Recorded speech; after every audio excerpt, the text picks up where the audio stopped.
আই, তোৰ বৰ কষ্ট হৈছিল ন,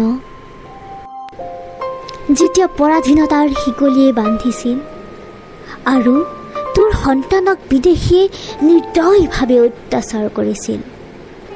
তেতিয়া বীৰ সন্তানসকলে হাঁহি হাঁহি যুঁজি তোৰ আঁচলৰ শিকলিৰ দাগ তেজৰ কোহেৰে ধুইছিল আৰু মুক্ত আকাশত উৰাইছিল স্বাধীনতাৰ তিৰংগা। হে মহান বীৰ শ্বহীদ, তোমাক শত কোটি প্ৰণাম।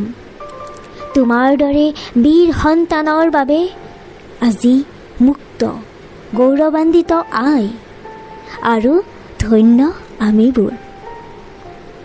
যিগৰাকী আইৰ বুকুৰ বায়ু পানীৰে গঠিত আমাৰ হীৰা উপহীৰা, সেইগৰাকী মহান আই মাতৃৰ চৰণত উৎসৰ্গিত গোটেই জীৱনটো।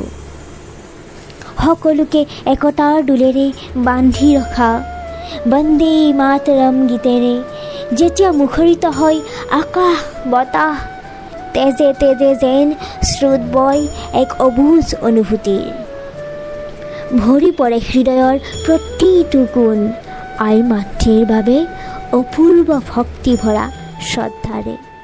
ধন্যবাদ।